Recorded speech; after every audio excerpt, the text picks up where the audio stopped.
Welcome to our energy lecture. This time we go into a new topic. It is cost of energy, because we can only understand what energy system will be sustainable if it is cost efficient. No one wants to pay more than necessary.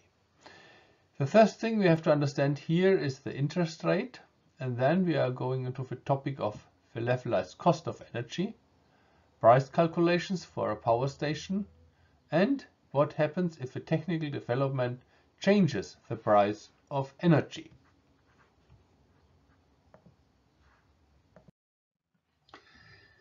To understand what's going on with energy prices, it is helpful to understand what is the difference between money today or in the future. And here I give you a short example where you should think on your own what would you prefer. So you can choose from the following possibilities.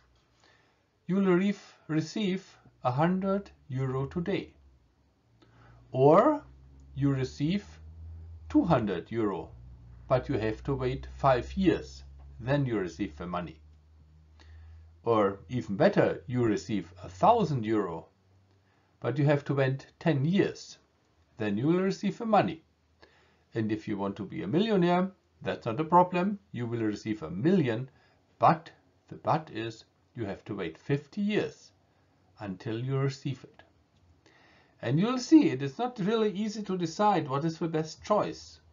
And so I really recommend that you choose now your decision, and let's see what will be the result.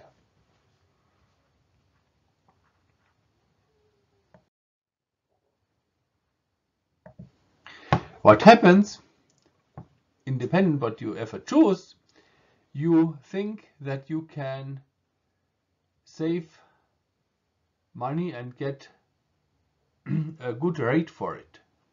So for example, if you put the €100 in a good bank account and you have 15% every year, after 5 years you will have €200. Or if you have a very good and nice bank, so go to the next one with 26%, and after 10 years you have 1,000. Or compare it with a bank that gives you 20%, and after 50 years you will have $1 million. But be aware, if you go to the bank today, no one will give you this high rate. So the question is, what did you expect when you choose one of that? I think the best choice is the highest interest rate here, that is 26%. So wait 10 years and receive €1,000. Maybe that would be a better choice than yours. But to understand that, we will go deeper into these calculations. And the point is the following: the time value of money. And money changes its value if it is in the future. So if you receive an amount of money today, you will have a lower amount in the future. Or in other words, if you put your money at a place where you have an interest, you will receive more money. That's just the same. So here are some numbers. So you start with the year 0, with the year 1, and you have your basic amount of money P0. After 1 year, you have already some interest, and so depending on the interest, you earn additional money. And if you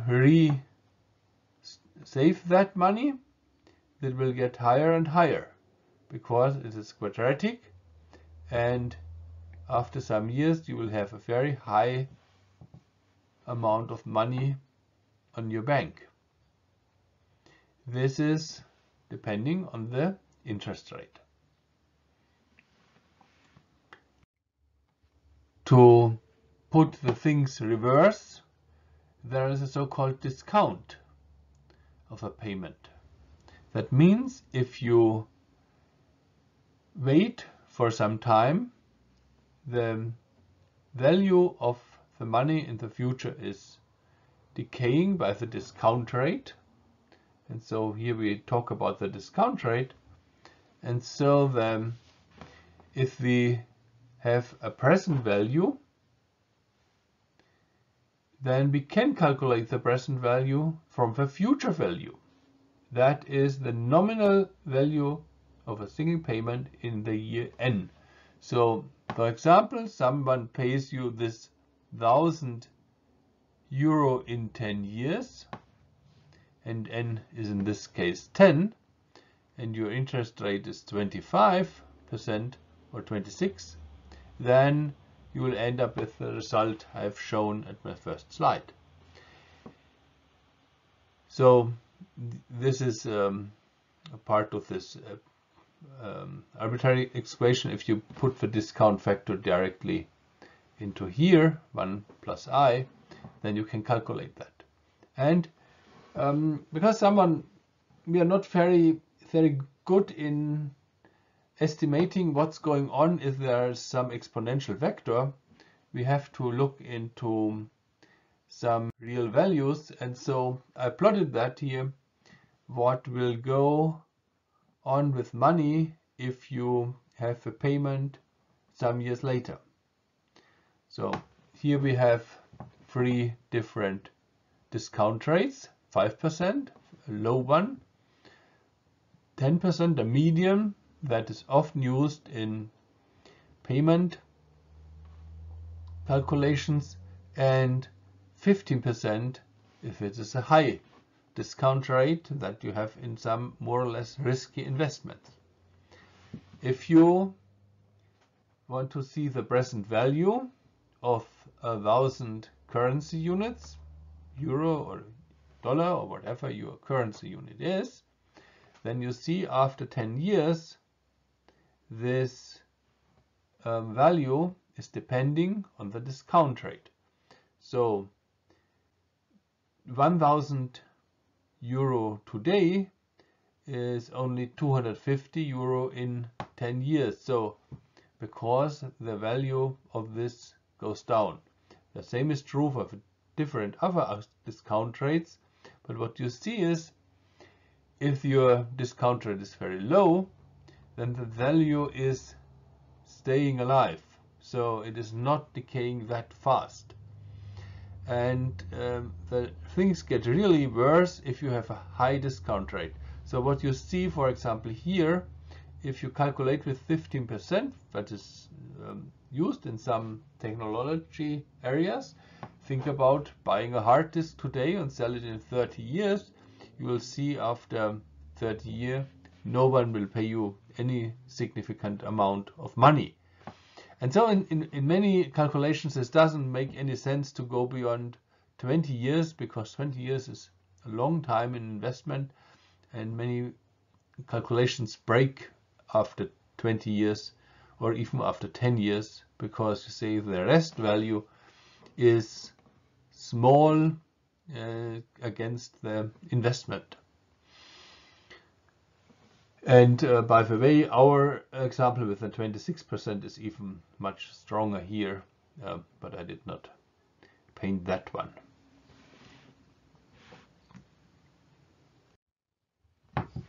Now, if you buy something, for example, a power station, things are not that simple, because there are different parts in the capital. And so you have to pay for the whole power station. You have the capital expenditures, and this is usually called Capex, the Capex. So that is the price of your power station. And to build that power station, you need a lot of money. Let's say a big coal power station is about $1 billion, or a gas station, whatever. And if you want to buy it, you need two things. One thing is equity. That means you have to bring your own money, that the bank will give you some loan. You will hardly receive any loan if you bring nothing from your within the project. Typically, equity is between 20 and 80%. It is depending on the risk of the investment. So if an investment seems to be without a lot of risk, for example, building a house that you can have, you rent that to students in Furtwangen, then the risk is not that high, because every year we have students here, and it's not always working that fine. For example, you see, during Corona crisis, we have seen that a lot of rooms have not been used. That is the risk of the equity. The bank itself doesn't like the risk, and so the bank will ask how much equity you give, and then they will have a rate on the money. So then, if your project is now running, because you may have, say, 50% equity, I give you an example. So 50% is your money in stake, and 50% is from the loan. So that would be one case in a more or less a risky investment, like solar power station or so. So then look further what's going on. Now, during the project, you will have revenues. You can sell the energy, and because we know the price of energy more or less, we can calculate that in currencies per year, and that are the revenues. This has to pay all the other parts of your project. But the project has even more costs, and that is the operating expenses. That means to have a power station, you need, for example, people who keep care of that if something is broken. And so every year some money is going into this project. And especially if you have not a solar power station, you have a gas power station, for example, you also have to buy fuel. So there is a lot of cost, and that is the Opex cost.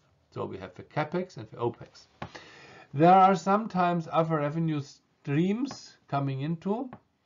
For example, if you have a water dam, it may be that you can earn some money from irrigation, or for safety, or even for fishing in your water. And you may have some other costs. So we don't care about that in the moment. And then we have, during the project lifetime, that is the time how long the project will be here. So if you have a solar farm, a typical calculation is 20 years, but it may be even that the solar farm is still here after 40 years. But as we have already seen, the last years may not bring you too much money. That is due to this reduced money of the future, of your reduced value if you have money in the future. So then you have to calculate the discount rate, the VACC. That is what you all have to pay. This payment is depending from the equity and the loan. So equity usually has a higher interest rate than the loan. Typical loans today are maybe in the range of 8%. Equity usually thinks about 10 to 20%. If you calculate the whole discount rate, then we call it the VACC. To give a simple example here, that you get it, let's see, the equity may ask for 10%. Very simple example here. Or keep it even, now we keep it even simpler. We ask for 15%, and we have a 5% loan. And so the VACC would be the mean between these two. This would be in this case 10%. So because 50% is equity, 50% is loan. That is typical calculation. So the question is this investment appraisal? Is it profitable? What is the cost efficiency? And that depends strongly on all the other costs and especially the rate. And that has to be calculated for any product, and it has specially calculated for any power station that people have to invest into. Now let's look in a typical calculation of a motor. You buy a motor, and this motor has parameters.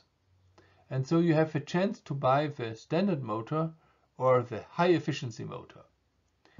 Now the capacity of both motors, because we want to keep things simple, is the same. Both of these motors can work with a 1500 kilowatt. So how many hours do you operate that? It's working all year long, not all, some weekends or so it does not work. Maybe you have 7,000 hours. The efficiency are different. Here you see this one has 92% and this has 95%. So it is the high efficiency motor. Now the question is, does it make any sense to buy the high efficient motor? We can do that. We can calculate how much energy this motor consumes during a year, and we'll see that there is a difference because the 700,000 hours multiplied by the kilowatts multiplied by the efficiency, or divided by the efficiency, by the way, may cost you, you have to pay for the 11,404 megawatt hours every year. Because if you have a high efficiency, you save some money because you have to pay only for 11,018 kilowatt hours. So about 390 kilowatt hours are free. Now you ask for the capex. How expensive is it to buy the high efficiency motor? The high efficiency motor is more expensive than the standard motor. Then you ask for the electricity price in the US, in this case 55, that's the same. And you have a discount rate of a motor of 15% because after some years it may be broken, or you invest has to keep 15 years return. And at the end of that, you see the annual cost of the standard motor is higher than the annual cost of a high efficiency motor. And so in your investment decision, you will buy the high efficient motor because it saves you money during buying the electricity. If you do the whole calculations here, you can use the capex calculation and the cost saving. And the cost saving per year is $21,000.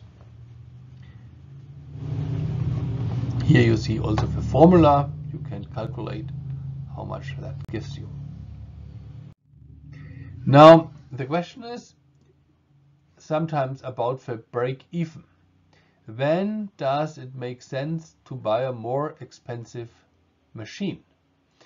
It is not a simple calculation because you have to understand what is your interest in the project and what are the operating costs. And so here we have three different systems. The steam coal system that has high cost if it is going on a low capacity. And so here we look into the hours in the year of a full capacity. So if you run that for a full year, full load, you see the steam coal is the cheapest. By the way, that's the reason why many use steam coal, especially in China, as we have seen in other slides and other lectures. If you have a natural gas station, the natural gas station is a little bit more expensive, and if you have another type of gas station, natural gas, it is this is a single cycle. This is a double cycle one that has a higher energy efficiency, and this has a lower energy efficiency. And so there is always areas where you see you have the best system. So, example, if you have to bring some 500 hours electricity in your grid, because you have to have the high peak times, maybe during winter when there is low sun and so on, you ask for a cheap system with maybe a low efficiency, and that would be in this case the GT, natural gas turbine. If you ask what happens if you have a 1500 hours, then you see the cheapest solution is the gas turbine with a higher efficiency, and beyond 4000 hours the things again convert. In this case they convert to the steam coal system. So here we have a steam coal system. Here they are more or less equal, so we don't care about that. Here we have the CCGT system, and here in the very short period we have the GT system. GT systems are a little bit like a turbine from an airplane, and you just plug electric generator at that. So the system is really cheap, but it is low in efficiency. So after 1000 hours it makes more sense to have a combined cycle gas turbine. So CCG is a combined cycle gas turbine, that should be mentioned here. That's a so-called combined cycle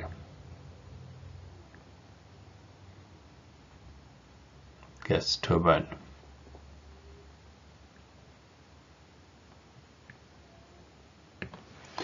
And that is a standard gas turbine without a combined cycle. The combined cycle is including some water vapor first, so that you can, it makes the system a little bit more complex, but it makes it very efficient, today up to 60% by the way. So depending on the hours, how many hours your system works, the capacity hours, you see the system may have very different performance, and you have to decide what you use. One problem by the way is in countries like Germany we have a lot of coal power stations, and the coal power stations usually don't work during hours of solar and wind energy, and so they may go into the area where they produce very expensive power, and that is a disadvantage in a power system that has old technology and modern technology combined. So be careful to simply ask about the price of a solar cell.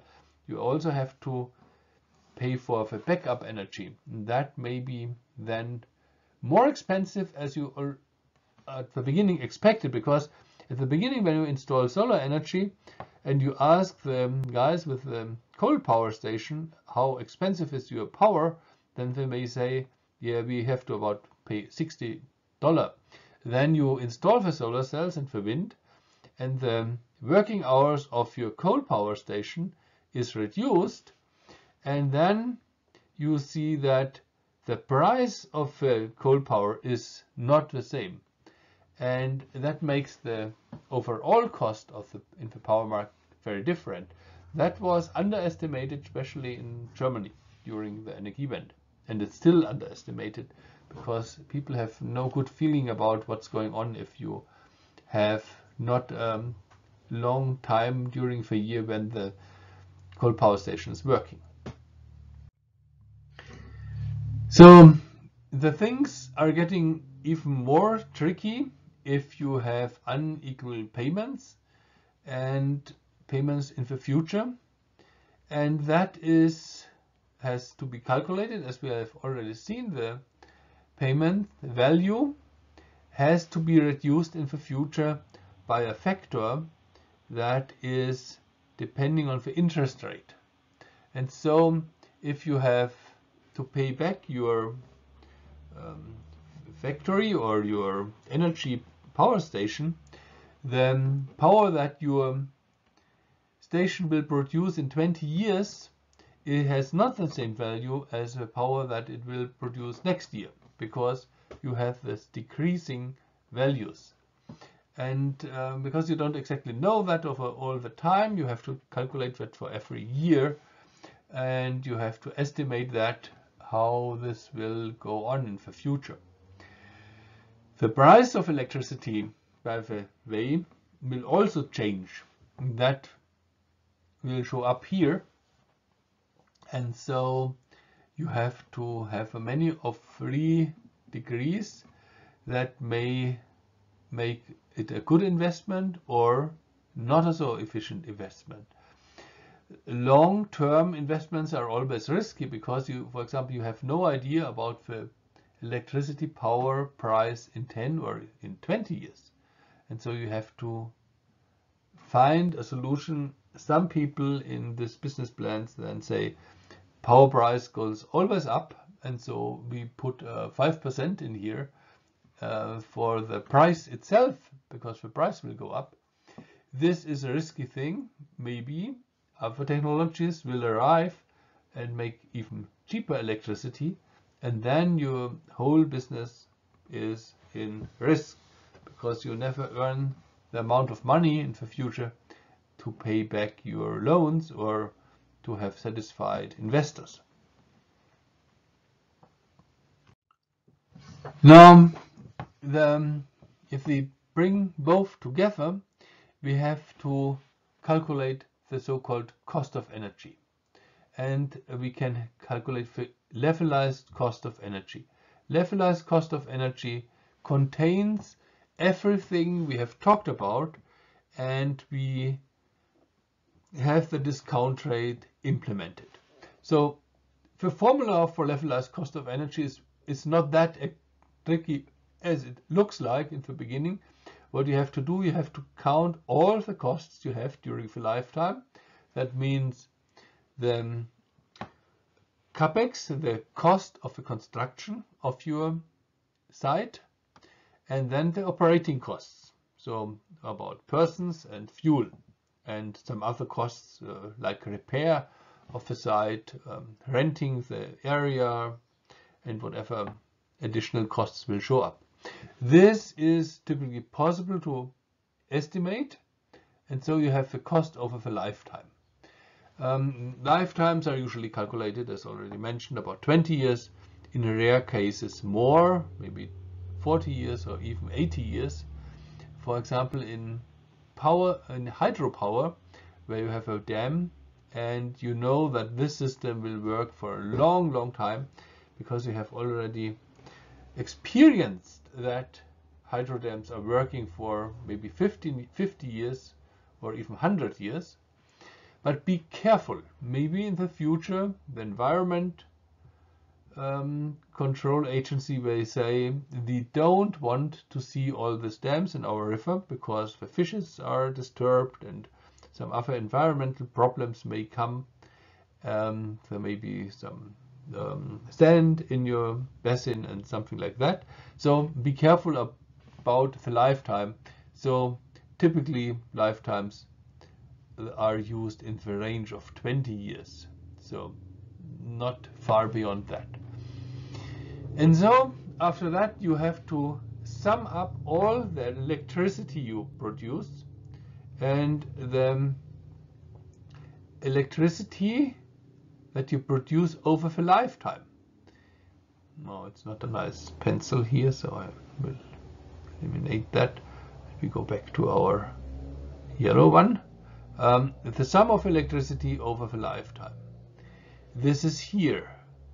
But the electricity, and that is a very interesting thing because some people underestimate.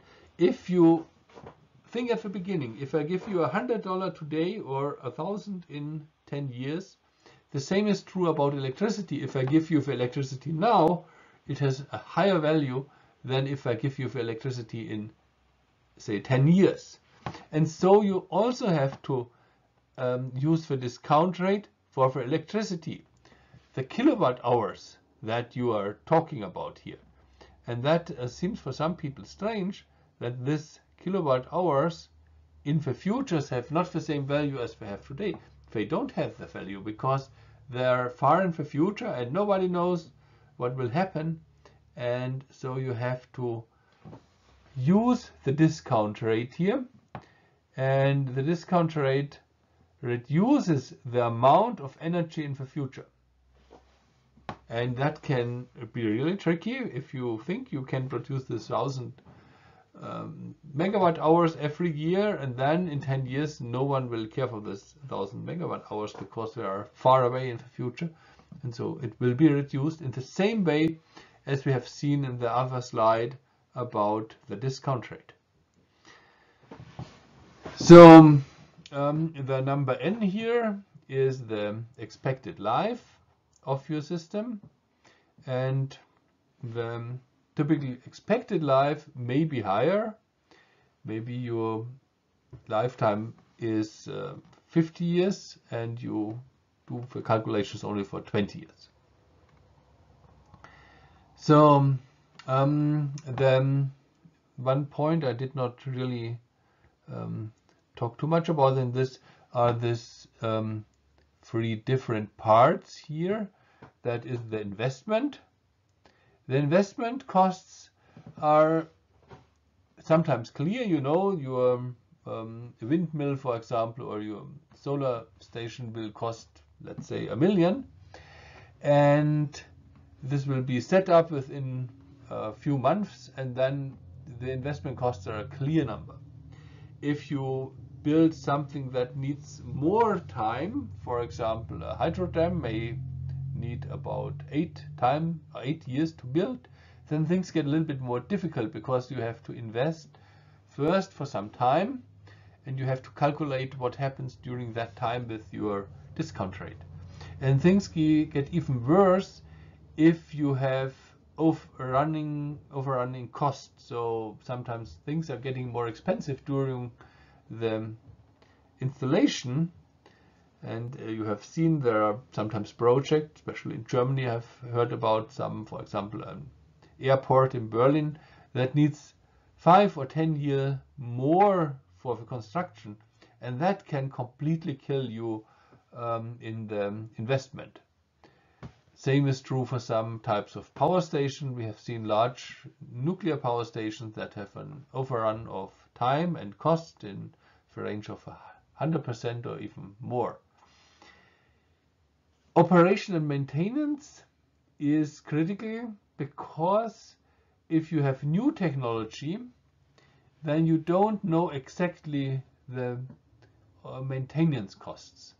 I've seen that in windmills. The windmills seem to be very good quality, and then you put them offshore in the North Sea, for example, and you see that the blades are not robust enough, or the seawater damages your gearbox, and then the costs to maintain are much higher than you thought, because you thought, for example, every 10 years you have to repair it, but then you learn that you have to repair it every 5 years, and then that is running away. Fuel expenditures. So the fuel costs are hard to calculate because fuel costs may change very strong during the years. We have seen the fuel cost of oil, and oil can change between somewhere $20 per barrel up to $140, and nobody has any idea how the fuel in 10 years or 20 years will be. Even 2 years ahead is hard to predict. So what you then do is typically that you use the median price over the last 20 years and use that for calculation. And the same is for electricity, but electricity prices are a little bit softer in change. The case that we see high electricity prices, for example, in Germany, is more or less on tax. That is a different thing. That does not change your price for the production, and so we can skip that. Here are now some examples how some calculations work for a real power station, and we go a little bit through this example. So we have a capex of a steam power station with 700 megawatt. That is a typical site size, and we ask how many millions this unit costs. And as I already mentioned, to buy steam power plant of that size is about 1 billion, or in this case 1,240 million euro. And now you ask how much electricity you generate in gigawatt hours. And so in every year you produce 480 gigawatt hours. But in the first year, I'm not quite sure if this works in the first year, but depends how you do the calculation base, if you take with the first year or the second year. So then you have the Opex, the operating, and you have different costs. Typical ways are that you have an escalator in there. That means your operation costs are getting more expensive every year for different reasons. One reason is if things are getting older, they're usually a little bit harder to fix because to find the product, and no one has an idea how to fix the problem and so on. So here it starts with 27 million per year. Then you have your variable costs. That is the operating costs for the more or less for coal or so. That is here the biggest part, and this has a higher escalator because this material will get expensive, as for example with the oil, and there may be also some carbon tax on it or whatever. So you put that into your business plan by some escalator in your plan that may be higher than the fixed cost. So then you have a global discount rate in all these calculations for the variable costs and for the fixed costs. And so you see the prices then going down. So in the, for example, here in the future, you have to pay 29 or 29 million, but for a today price, it is only like 17 million because it is 9 years ahead, and so you don't care too much. Here, next one, the same. This is also the same here if you work with the discount. And so you add up all that stuff, and then you ask how much electricity, discounted electricity, you produce.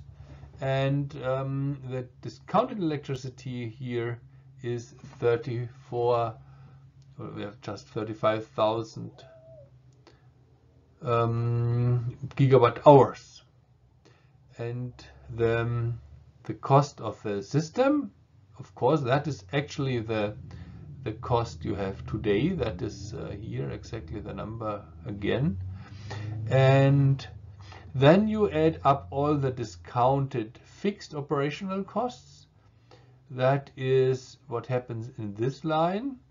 And because the discount effect, it is not that high as you might imagine. So if you do a simple calculation, you will say that you have 10 years, 27 millions, but because we are looking over 10 years, or if you multiply it, we have to multiply it by 11.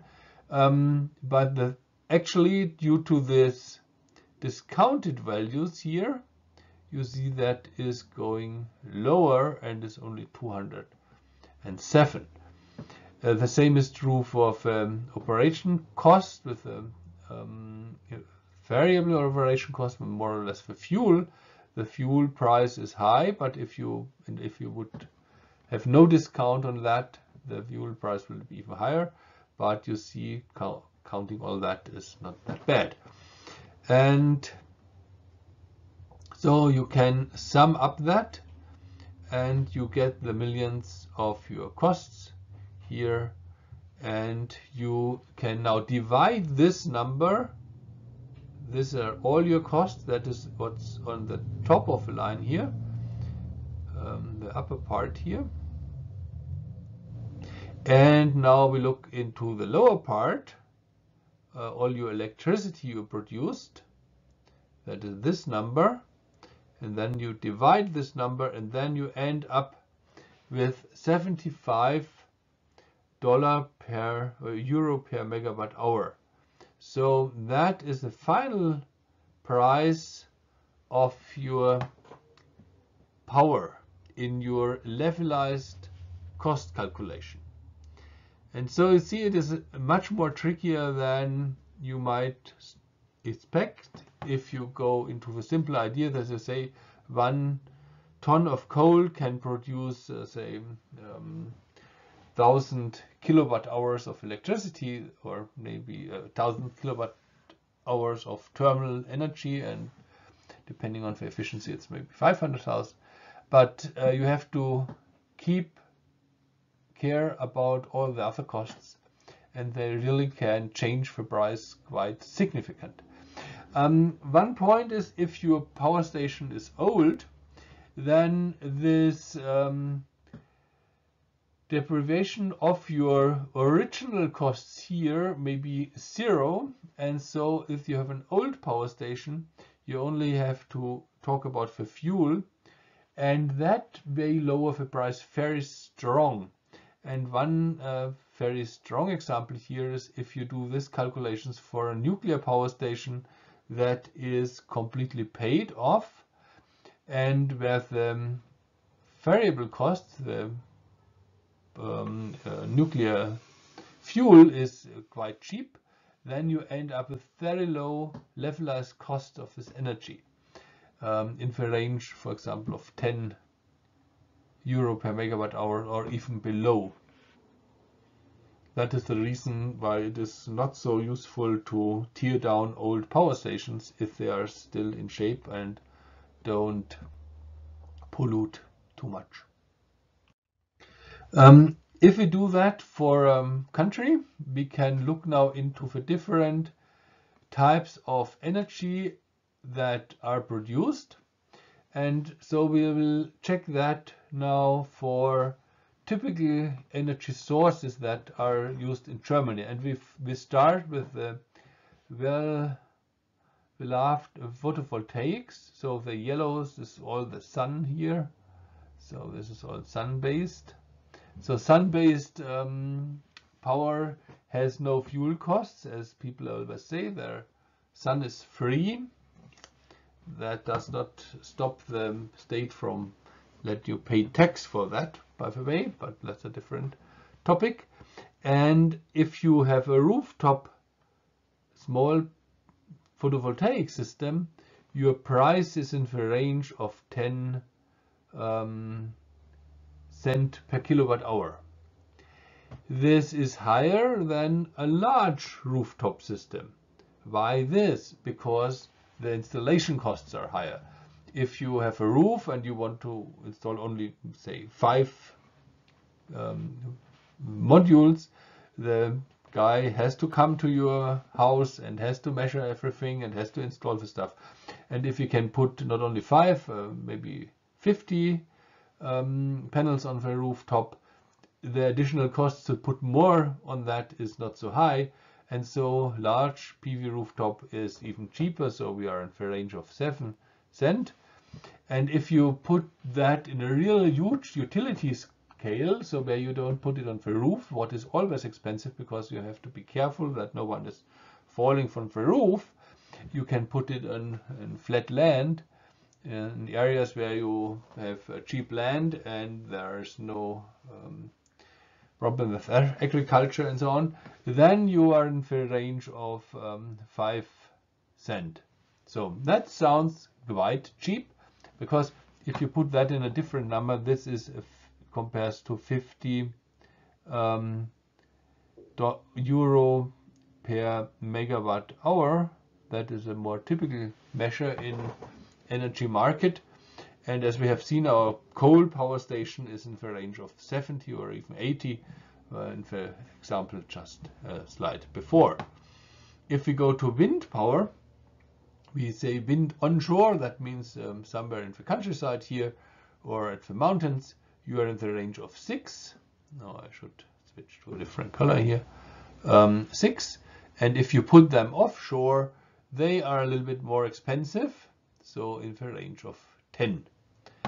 The point offshore is it is a harder and harsh environment, so the investment costs are a little bit higher.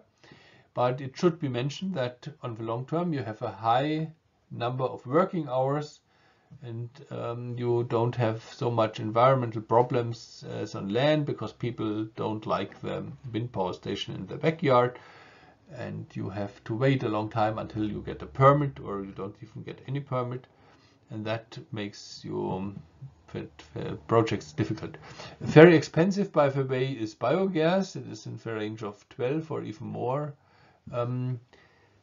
Why we use biogas in Germany in this extent, I do not understand. It is special subsidized for agriculture industry maybe, but it doesn't make too much sense in our economy at the moment. So now look into coal. The cheapest coal is lignite coal in Germany, and lignite coal is in the range of 6 euro per kilo, 6 cent per kilowatt hour, and so you are in the same range as wind.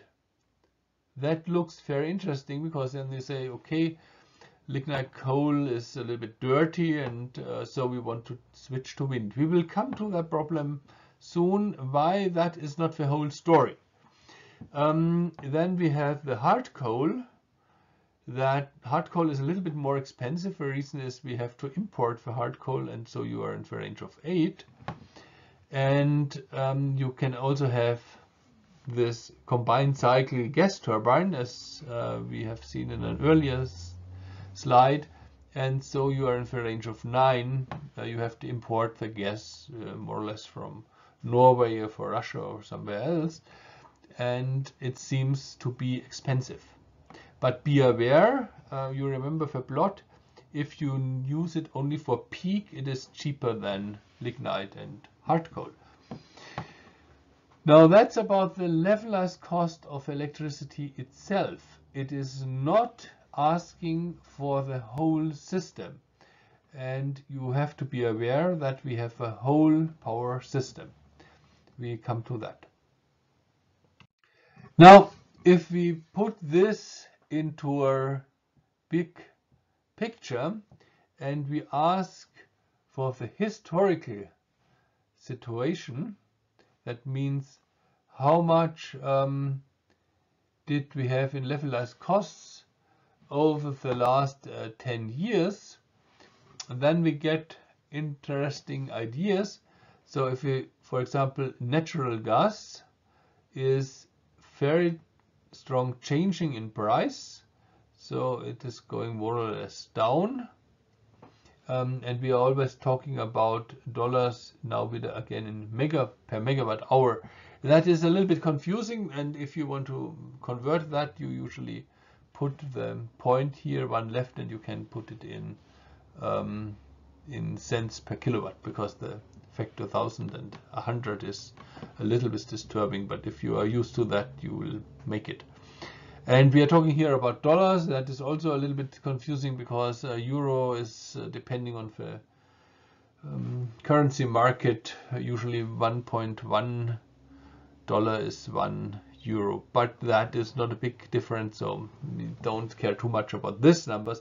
We are looking into the trends, and we see that we have a nominal change, and the nominal change in gas was going down, and it was not only a little bit down, it was going about 50% or 48% down. That means the gas power is now much cheaper than it was 10 years ago. The same is true for others. In nuclear, we have this price decrease. It's going down from 120 to 90. So for some reason they did not put a number in here, but it is also a minus of about 25%. So let's put a number here, minus 25%. So nuclear is also getting cheaper. Not as strong as some other technologies, but we'll see. So onshore wind has a dramatic drop in the last 10 years of 70%, and also offshore wind.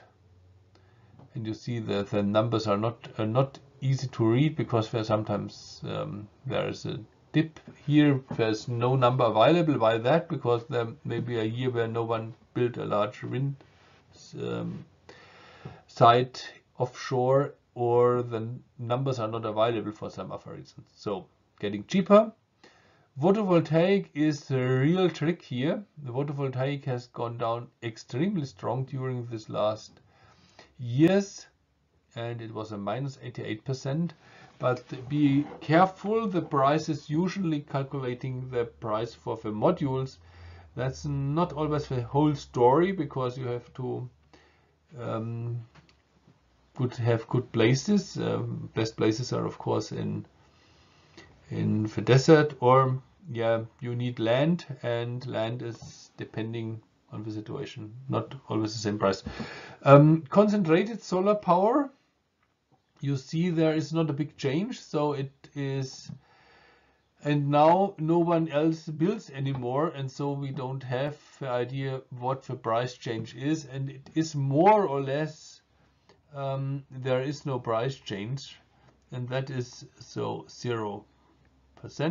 That's not exactly the value, but you see sometimes it's lower, then it's higher, then it's lower, and so on. And so concentrated solar power is at the moment out of business. It is too expensive, and no one cares about that. They're still in the business are that power stations here. This is going out of business because of the carbon problem, CO2, and no one wants to build coal conventional, because the problem is this may be closed in a few years. There is a rule in Great Britain that 2024 they shut down all coal stations. In Germany we will shut down all coal stations in 2038. So no one will set up a business plan for building a new coal station, because it will work maybe only 10 years if everything works well, and then it doesn't make sense to build that at all. Now this levelized cost, you can now have plots on that. You can try to understand things even better if you put plots here. And these numbers are for the US, and you see the time from 2016 to 2020, and an estimation up to 2023. So estimations are always critical. Be careful about that. And so you see here solar panels have gone down really dramatically. Other sources have gone down, like nuclear, but not that strong. And others are already low, but not changing too much. And to read a plot like this is not easy, because it has a linear scale here. So, because most of this change stuff happens in an exponential way, we should plot that not in this scale, but we start here what has gone on. So the strongest drop was in photovoltaics. The CSP price is high. So this is a CSP price, and it is so high that nobody wants to build that type of system. So it's more or less stable. Wind is going now competitive. It is here, you see the wind is going just in the same as the other coal and gas. So this was gas, and the new gas technologies, so that it doesn't change too much. The reason why these two gas types are on the same price level is because if you are a customer, you don't ask what type of gas you buy. There is only one type of gas, that is one gas price, but they are produced very different. One is produced by fracking and the other is produced by conventional drilling. And you see the wind is now competitive with this. Coal is out of business because we don't any longer want to build coal, so it is stopping here. And so the main competitor against renewables is gas, because gas is cheap and gas has not that a bad carbon print than coal. Interestingly, in the US, the reduction of carbon emissions during the last 10 years has been higher than in Germany, although the Germans build an unusual lot of wind and photovoltaics. The reason is Germany has still a lot of coal in our country, and we stopped our nuclear program, so we have a high carbon imprint. And the US didn't build too much renewables, but they switched from coal completely to gas, and because gas has a low carbon footprint, the balance in the carbon is much better than the German one. That is an amazing effect of this policy. Now the trends of this pricing can be shown very good in this exponential plot.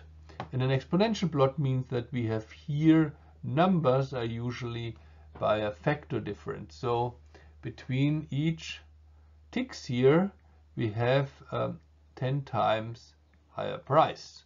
So no, 10 times, sorry, 10 times, not 10%, that would be small. 10 times, that is a big change from 10 to 100 to 1000. Here we have again 10 times.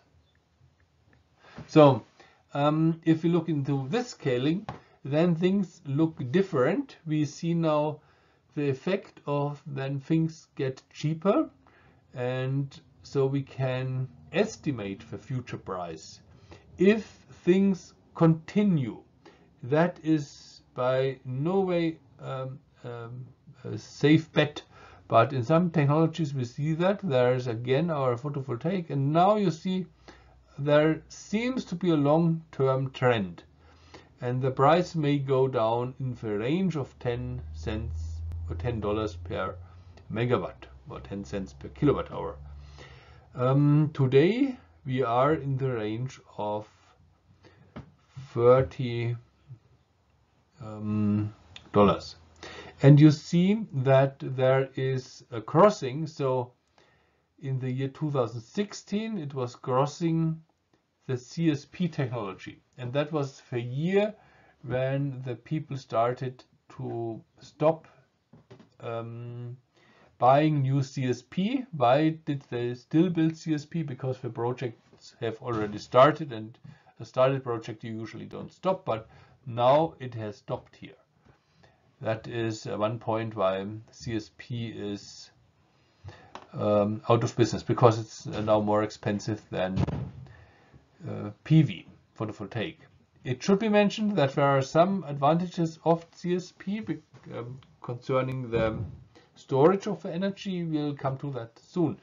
Now, other technologies like wind, offshore is going down, but it is not at the break even at the moment. So the price is trickling down, not completely changed. That is more or less a political decision, because if you're not allowed to build offshore, then you won't do that. And then the US has strong regulations about their shoreline. By the way, they are sometimes due to military activities, and so they don't have this wide offshore wind parks as we have in Germany, where we have different ideas what necessary.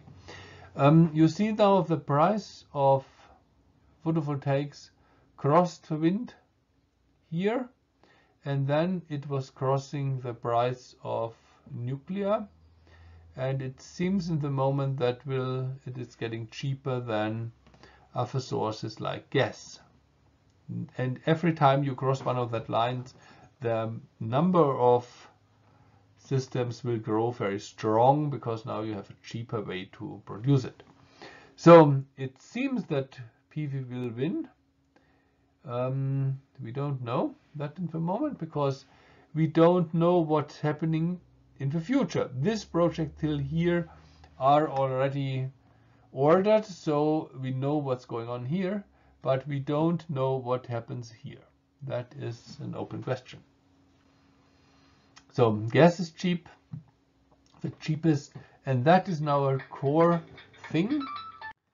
So if we say PV wins, then the gas has a big advantage, and that means it is dispatchable. That means you can start the gas engine whenever you need it. So for example, in the evening, when the people start their cooking, and in US they usually start their air condition, the sun is already settled, and so we have no energy in the grid, and then you can use the gas. That is a big advantage of gas, because it is dispatchable, as we call it. Now, the problem is, if we want completely convert to renewables, what happens then is we have to talk about the cost of the energy independent of the time, because all these calculations about the cheap wind and solar energy is not including what the price of energy is when there is no wind and no sun. And so you have to add the storage costs. And that is a big thing, because storing energy is a quite expensive business. And for example, if you want to store a kilowatt hour in a battery and release that energy, you are in the range of $150 per kilowatt hour. That means now, if you go into our plot and you are asking, for example, for the photovoltaic, that this photovoltaic, that seems, for example, here to be at 110, and then you add the price of the storage, and you reach 260. Sorry, the line was a little bit too long. You're going up from 110, adding 150, and you are here. So this line comes down here, but it has a distance here of about $150 per kilowatt hour. And this price of sun hour electricity is often not included. And so the question is, what happens to the price? It's not only what is the price in the moment when you can produce the hour, but what is the price including the storage. And this storage is in the moment strong in research. So there is a lot about batteries and new technologies like hydrogen and so on. And then the question is, how expensive is this storage?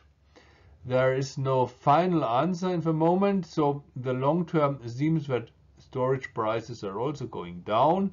So it may be that including storage, now let's take a different color, may also go down. But that's a hope, and it's not actually the thing we know exactly. Now, to keep care about this line here, 2020, 2020, what's going on here? That is a little bit labeled, I think so. That is not so good.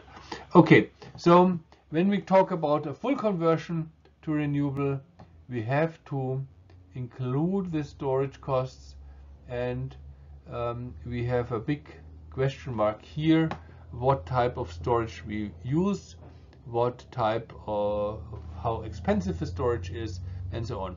But that will be part of another lecture. Thank you for your attention about the energy price problem.